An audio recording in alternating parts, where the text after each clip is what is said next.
It's the Amoeba People. It's the Amoeba People.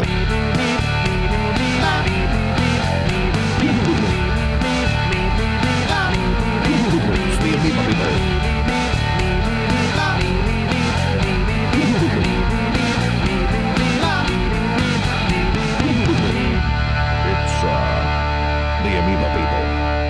Greetings and welcome to the Amoeba People podcast, the show where science and music collide. My name is Ray Hedgepeth, the singer-guitarist of the unconscionably nerdy science rock band, the Amoeba People. Welcome to episode 3 of our second season and the third installment of our Amoeba People audio cartoon.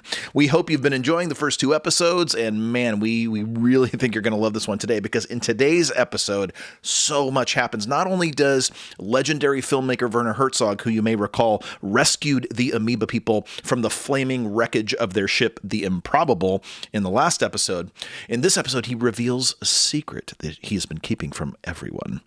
Also in this episode, the man who will become the interstellar nemesis of the Amoeba People, Mr. Elon Musk, makes his appearance.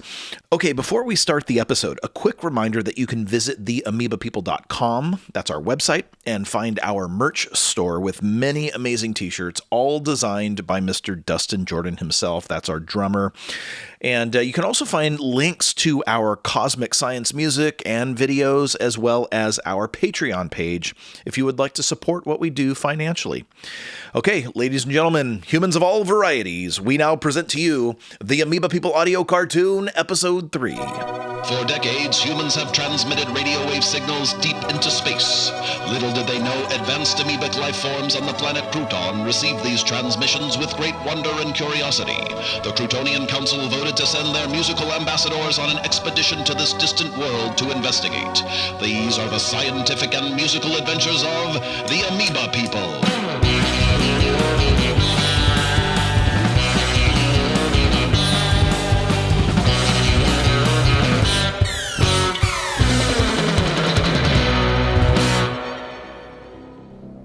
Episode 3, Welcome to Earth. In our last exciting episode, the Amoeba People journeyed 27 light years from their home planet Crouton in the Encelada star system to planet Earth in a matter of days, using the ultra-advanced Croutonian technology known as the Hyperbole Drive. Onward! Before launch, using transmogrification technology, the Amoeba People had been morphed into human form and were now wearing yellow polyester shirts, thin brown ties, brown polyester pants, and tortoiseshell glasses, so that they might easily fit in with the humans upon arrival. However, as the Amoeba People spacecraft, the Improbable, neared Earth's solar system, it crashed into Voyager 2, dislodging the famed Voyager Golden Record, which then sliced into the Improbable's undercarriage, where it stayed for the remainder of the flight. M51 Records Laboratory here, Beckford speaking. The Meebs soon made first contact with humans of the M51 Records Laboratory, who showered the interstellar travelers with a musical greeting.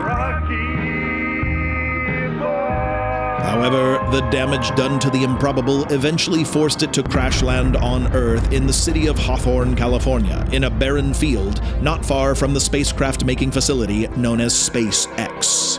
Once the Amoeba People were able to open the Improbable's airlock, the first human face they encountered was that of legendary filmmaker Werner Herzog, whose steely gaze peered at them through the smoke. Come this way, quickly. Thank you, Werner Herzog. Yes, many thanks, kind sir. Indeed, we appreciate your helpfulness, Mr. Herzog. Yes, lucky for you, I just so happened to be driving by on my way home from the Hawthorne Whole Foods. I heard the cacophonous explosion and quickly spotted your mangled vehicle in a cloud of dust at the edge of this field. Now that I have rescued you from certain death, you must describe to me the circumstances of this momentous disaster. We lost control just before atmospheric entry due to multiple system failures. Some critical fluid lines were damaged in transit, most likely due to our collision with that unmeebed probe. Atmospheric entry?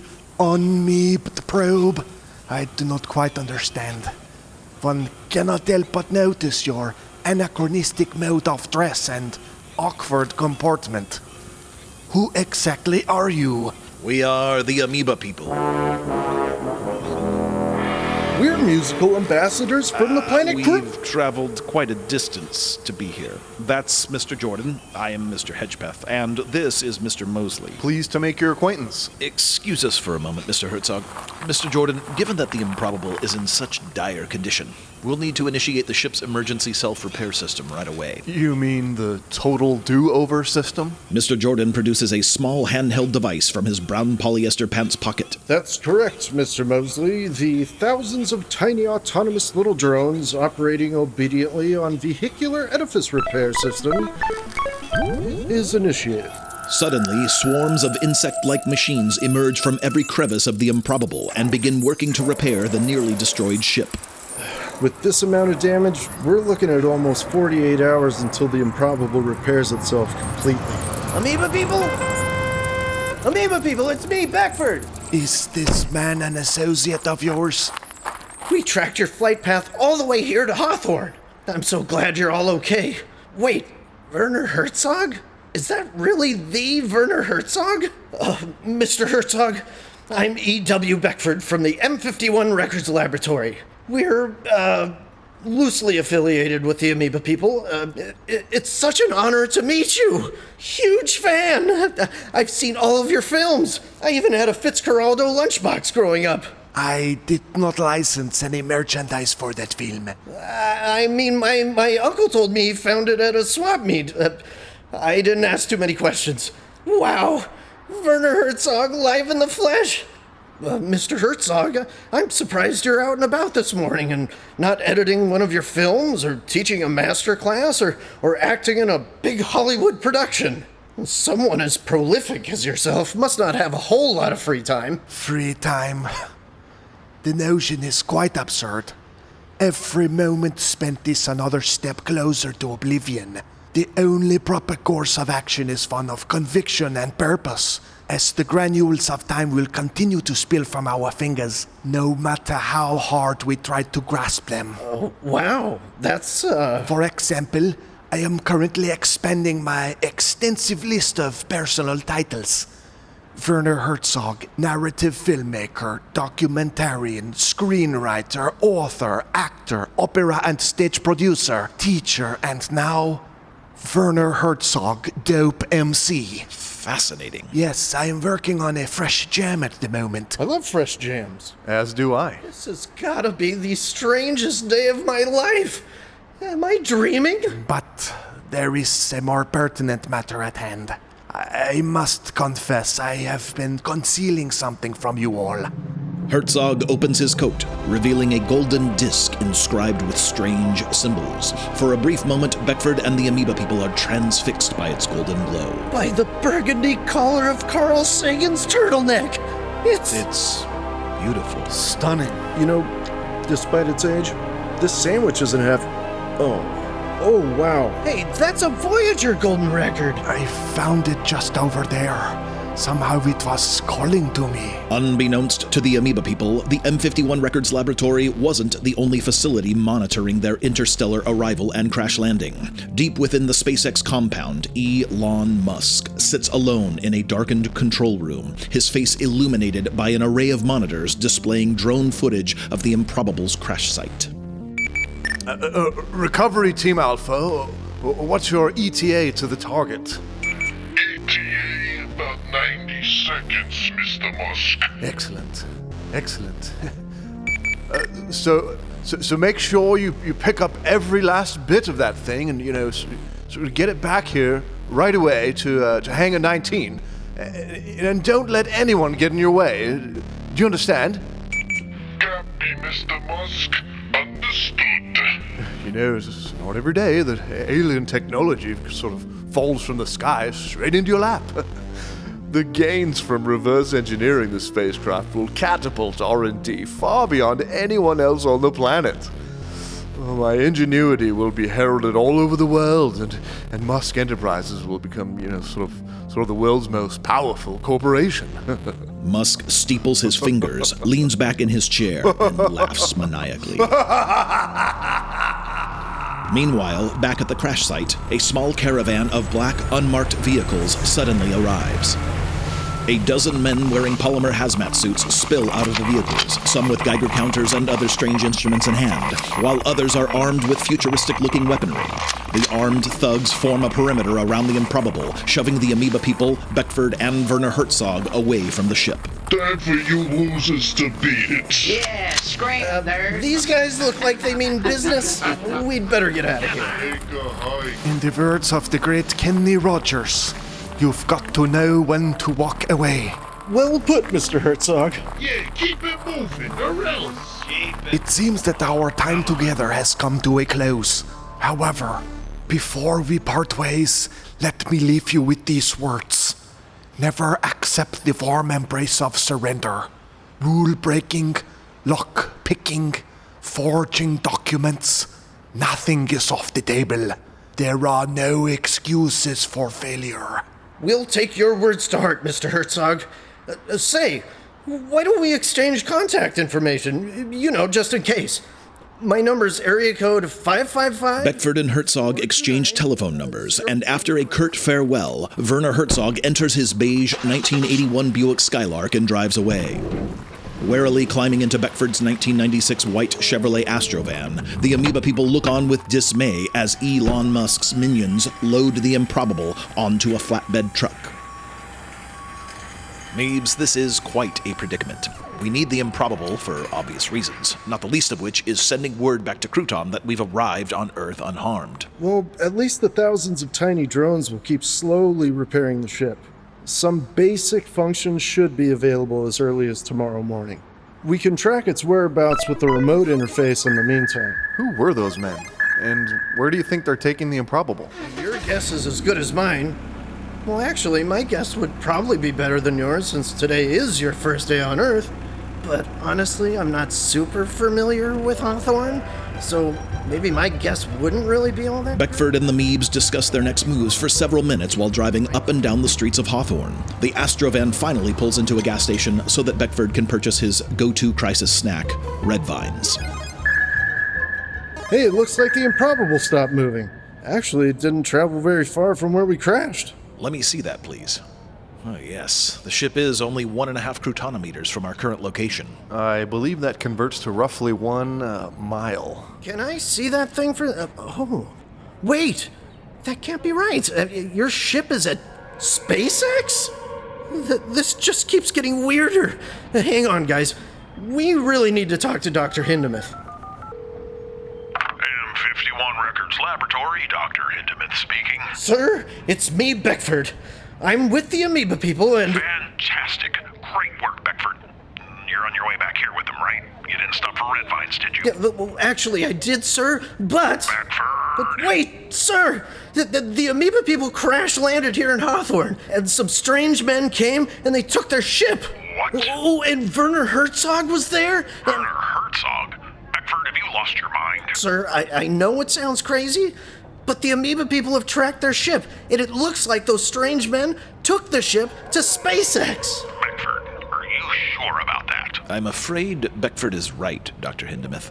Musk, I should have known. Obviously, he recognized the opportunity to get a leg up on the competition with an act of brazen larceny and sent his hooligans to drag the spacecraft back to his stronghold.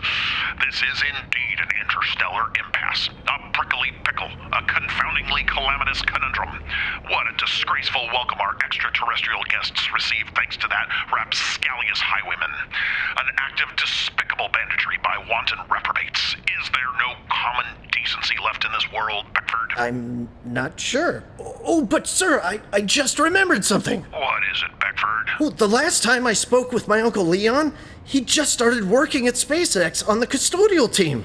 Maybe he can help us somehow. You mean your crazy Uncle Leon? He isn't really crazy, sir. Uncle Leon is just a bit eccentric. Not my first choice for an inside man, Beckford, but sometimes life gives you lemons. Other times it's pomegranates. You know what you do with pomegranates, Beckford? Eat them, sir? Bingo. Get a hold of crazy Uncle Leon right away and call me back. Meanwhile, 27 light-years away, the Secretary General of the Croutonian Council has called an emergency meeting with 2 of his most trusted advisors. We can't keep stalling forever. These reporters are demanding answers that I just don't have. Oh, Dr. Beeple, thank you for coming. Have we made contact with the amoeba people yet? I'm afraid not, Secretary General. All we know so far is that the Improbable experienced critical systems failure in its final approach to Earth, and that the ship's self-repair system was engaged sometime after touchdown. Unfortunately, we haven't received any transmissions from the amoeba people for quite some time. This is exactly what I was afraid of. Clearly, Earth is a hostile planet, just as I suspected. The humans have shot down the Improbable and waylaid the amoeba people. We don't know that, General Gobsplotch. The Improbable may have simply malfunctioned. Malfunctioned? That's impossible! That ship is the pinnacle of Croutonian engineering. Our top scientists signed off on the design, construction, and testing of the Improbable. Yes, well, if the amoeba people were being held captive, how would they have activated the ship's self-repair system? Don't you see? They were obviously compelled by threat of force before being dragged away to wherever they're being held captive. Who knows what condition they're in, or if they're even alive still. There's only one course of action now, and I won't take no for an answer this time. The covert Croutonian Commando Corps is ready to deploy on my order. The Quad Cs will retrace the Improbable's course, recover the amoeba people, and bring them home. Considering the circumstances, I think General Gobsplotch is correct. Dr. Beeple, how quickly can your team ready another ship with a hyperbole drive? That will be difficult, Secretary General. As you both may know, the construction of a hyperbole drive uses an immense amount of hyperboleum, an element only found deep beneath the surface of the planetoid imitation bacon bit. Unfortunately, our store of this rare substance was nearly depleted during the construction of the Improbable, and mining on IBB is inherently quite complicated and time-consuming. Even with increased efforts, we won't have enough hyperboleum to build a new drive for several months. Unacceptable! There has to be another way. Come on, people. Don't you hold out on me. Well, there is one other option. Aha! Out with it! There was a prototype model produced before we completed the Improbable's hyperbole drive. Excellent. But please understand, General, that this is a scaled-down proof-of-concept version. It's only a fraction of the size needed to propel a vessel containing a dozen commandos. In fact, it will be quite a challenge to adapt the prototype drive to even a single Meebs-sized ship. In that case, I will Meeb the ship myself. Have the quartermaster drop whatever he's doing and start on this right away. Time is of the essence. Dr. Beeple, please see to that. The amoeba people must be recovered as quickly as possible. Yes, sir. Back on Earth, in the parking lot of a Hawthorne, California gas station, Beckford and the amoeba people are concluding their phone call with crazy Uncle Leon. They have concocted an elaborate scheme whereby they will infiltrate SpaceX and repossess the Improbable by means of Croutonian cunning, subterfuge, and brazen audacity. Okay, so sounds like a pretty solid plan to me, man. Great! We'll see you tomorrow morning, Uncle Leon.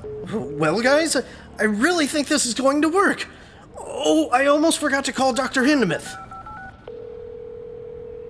Beckford, what took so long? Okay, so the amoeba people, Uncle Leon and I, came up with a foolproof plan to sneak into SpaceX and steal back the amoeba people's ship, the Improbable. You what? Beckford? Sir, don't worry. We really thought this through, and I'm positive it's gonna work. With Uncle Leon's help, we're sure to get the Improbable, no problem. Meebs, this plan seems dubious at best. Can you run the numbers, Mr. Mosley? I'm coming up with a 27.4% chance of success, Mr. Hedgepeth. Hey, that's only 2.6% less than 30% chance that this whole thing's gonna work out great. You got it, sir. I won't let you down. Hey, I just got a text from Werner Herzog. There's a file attached. This must be the song he told us about. Here, let me put this through the Astrofan sound system.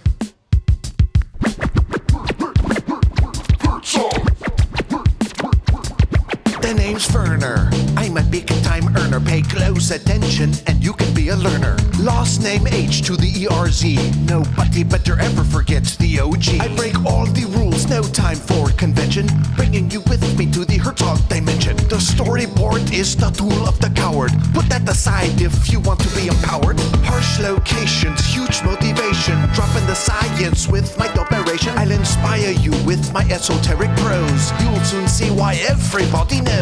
Werner Herzog, he's one of a kind. Werner Herzog's gonna blow your mind.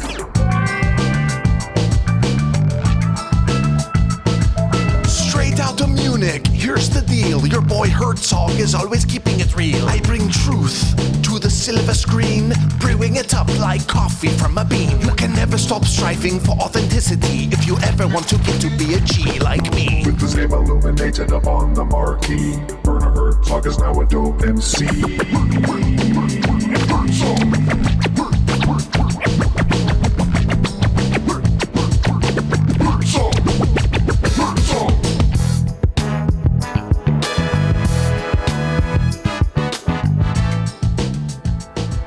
Will the Meebs recover their ship, the Improbable, from the dastardly clutches of Elon Musk? Will Werner Herzog somehow use the Voyager 2 golden record to advance his goal of becoming a dope MC? Will General Gobsplotch be even more cantankerous after traveling 27 light years crammed inside an undersized prototype? Find out the answers to some of these questions and perhaps more next time on The Amoeba People audio cartoon.